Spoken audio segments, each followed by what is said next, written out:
Hi, this is Ben Proco with TriFit XT. I'm going to go over how to climb. This is going to be some in-depth techniques to maximize your climbing on the bike. This is geared more towards the time trial aspect as opposed to like a road bike race where you're kind of at the mercy of what the pack's doing or maybe what a team's doing. But nevertheless, I say our focus is on time trialing, which you could also use kind of for mountain biking in some sense. All right, what makes a good climber? First is your power to weight ratio. The more power you have and the less you weigh, the faster you're going to climb. That's pretty simple. So if you work on your power to weight ratio, that's going to help you climb. The next thing, and that's the main one we're going to work on, is pacing. I see a lot of people mess up their pacing when they do a race. So that's kind of what we'll hit. We'll have some videos showing you the differences in all those. And then next is gearing. Again, we're not going to hit that as much, but making sure you have the right gearing and knowing how to shift your gears can be very important, especially when you're going from the big ring to the small ring or vice versa, knowing where those shift points are and to do it on a spot in your pedal stroke that doesn't affect your momentum or cause you to drop your chain. But let's go ahead and get into a little bit more of that pacing. Poor training techniques. I'll see people say, hey, we're going to go out and do some hill training. I was like, okay, cool. What's your goal? Well, I don't know. I'm just going to ride hills. Okay. You'll probably get a little bit better if you're like really new, but if you don't have a goal, I mean, if you just want to go and have fun, that's great too. I mean, that's why we kind of do this sport, but go out with a goal, have something. And the next thing I see is like ineffective training strategies. People doing things because they heard someone else was doing this and that sounded cool, so it must work. Things like powering up the hills. That'd work great if we were in Colorado and, powering up a hill meant you were going to go hard for 20 or 30 or 40 minutes, where it'd be a good threshold workout. Here, our hills are maybe 1 or 2 minutes long, if that. Powering up them is not going to really build your threshold or do much for your time trialing in that matter. I say, again, if you're a very new athlete, yeah, doing anything is going to make you faster. But if you're getting to where you've been going for a while, just simply doing that's probably not the most effective way. Also, I see a lot of people say they're going to do this low cadence, high force training where they're going to go 60 RPMs or climbing, which I don't know why you do that when you have your gears right there and you can shift into the proper gear that's most efficient. There is a time and place for low cadence, high force, but if you're doing it for hill training, I don't think that's the greatest application of it. All right, here are the experience levels.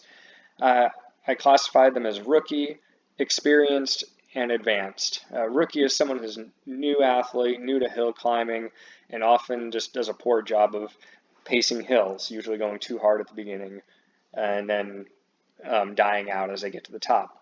Experienced, the way I'm going to put experienced is someone who just can ride a very steady effort, and I'll show you an example of that. And then advanced, where you're able to get the fastest time with the least amount of energy used.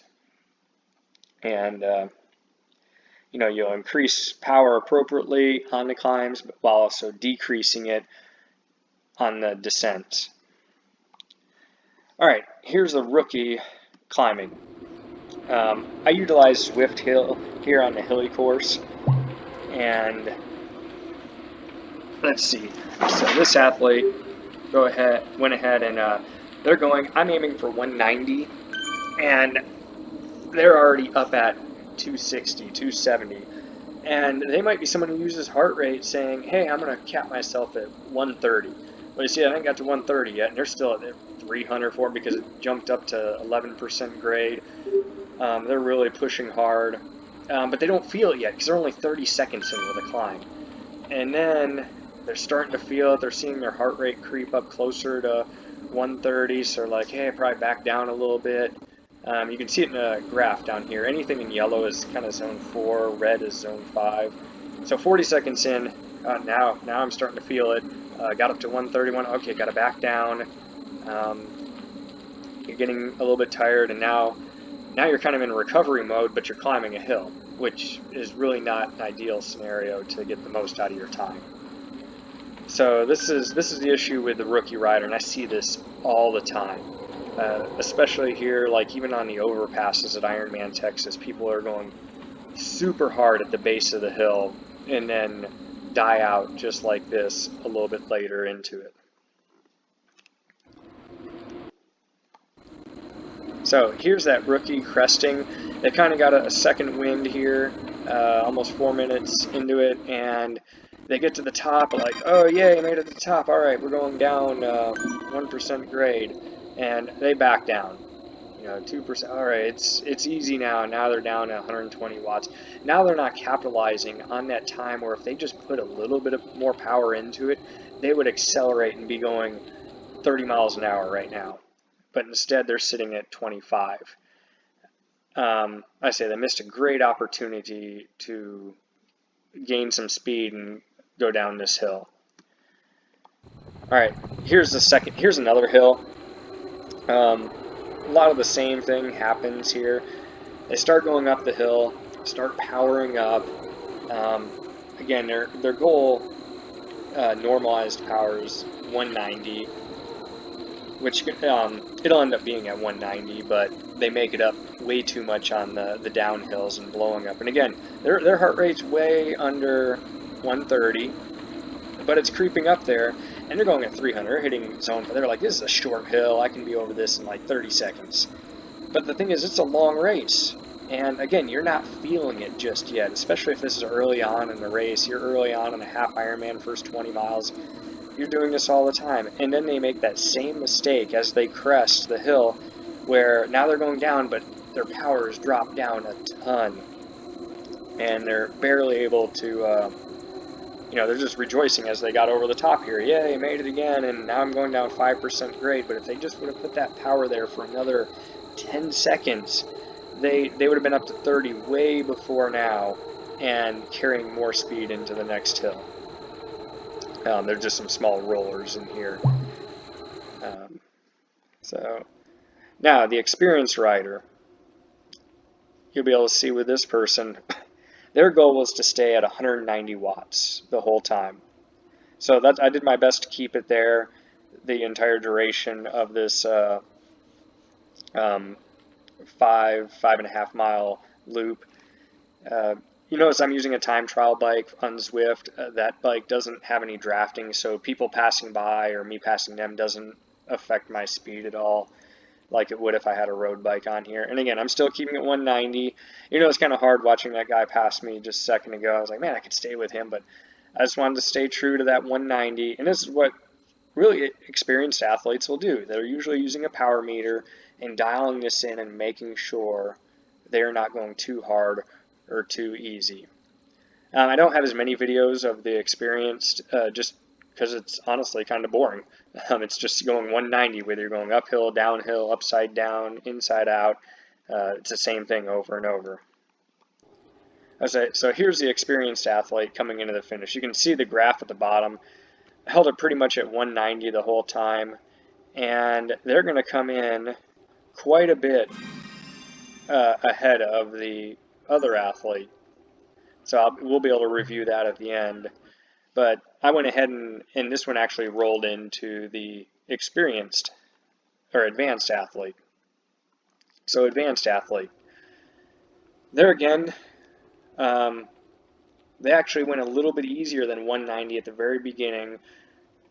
Even though their goal is to have a normalized power of 190, they're going more of 180 on the flats. But when they're climbing, you can see they're going up. They increase the power, but it's nothing like the rookie athlete who just puts way too much power, and that's mainly because they don't feel it right away. You can see on the graph at the bottom that it's just now hitting the zone 3 and zone 4. I haven't increased it a ton, but there is a certain amount I'm trying to increase it based on the grade, and you can do that with programs to figure it out about how much power you should put in on various hills. I have my methods of doing it, but a program like Best Bike Split's very good at telling you exactly where you should climb. But after looking at Best Bike Split, I've been using that for years. I can kind of look at the grade and see about where my power should be to get the fastest time. All right, here's that advanced athlete cresting. What they're going to do different is they're going to stay on the gas as they crest the hill. I'm going to pause it here because I want you to see the times. This was the first athlete on this hill that first one here, 351. The one who took off went way too hard up the hill, but then dialed it back. The athlete who went perfectly steady came out 2 or 3 seconds faster on a perfectly steady effort. That's a good use of energy, but that time was 348, and here comes where I just put a little bit more power on the climb. I'm coming in here right around 318. Quite a bit faster with really not putting much more effort in there. So you can see down here, there's not a ton more effort I put onto that climb to make those kind of gains. And then here's a big one. I'll have people say, well, why didn't you pedal on that downhill? Well, my rule of thumb is when I get around 35, I'm going to start letting it coast. I went a little bit past that because I couldn't see with the game cast on how fast I was going. But once I get there, yes, I could probably go 40 miles an hour if I was pedaling. And that's 3 miles an hour faster. And if someone passes you, that looks a lot faster. But from a time standpoint, remember going 30 miles an hour covers a mile in only 2 minutes. So by going 33, you're not going, even though you're going 3 miles an hour faster, you're not really covering much more distance in that time. So again, I'd rather save that energy, especially on a longer race, than push the power to only save a couple seconds. That's not worth it. It's much better to put that power on the uphills. All right, so let's take a look at how much faster were these different athletes. Here's the rookie athlete over this 5.5 miles. Average power, their normalized power. This is what I tried to keep the same because this is kind of the physiological cost of that lap. So that's kind of the big one we would look at to see how much it drained you. So the experienced athlete who kept it completely steady, which I ended up being at 191, so I really wanted 190 for both of them, but I just couldn't get it quite there. But it was 23 seconds faster. But you're going to say, oh, you went 1 watt harder. Well, I did, but honestly, 1 watt over 5 miles is about 1 second faster. So if you want to make this 22, that's fine. That's still a huge gain over the course of a half Ironman. That's 10 times the distance. That's going to be quite a bit of time. You're talking about 3 or 4 minutes here just by going at a perfectly even pace. You're not going to spend any more energy. Then the big one, the advanced athlete. I got this one back down to 190, and I was another 14 seconds faster than even the experienced athlete. There's going to be a little bit more discrepancy in here than what the experienced athlete will have. That's because I'm, utilizing my power a little bit more fluctuation. But again, the metabolic cost is still only 190. And again, over the rookie, 37 seconds, you're talking about in a half Ironman, that's 370 seconds, close to 6-7 minutes faster. So that's a pretty big deal off of really just using the same power. No equipment changes, just putting the power where it matters most. All right, I hope this was helpful. If you have any questions, let me know. You can reach out at HoustonTriathlonCoach.com. We offer coaching, testing, camps, races, and lots more. Lots of different testing, from metabolic tests, blood lactate test, or even a field test. You can also reach me at benproco@hotmail.com, and our Facebook page is TriFitXT. We'll try to keep on doing videos, so let me know what interests you, and I'll get those out and work on those. Hope everyone has a good one here, and again, hope this was helpful. All right, take care.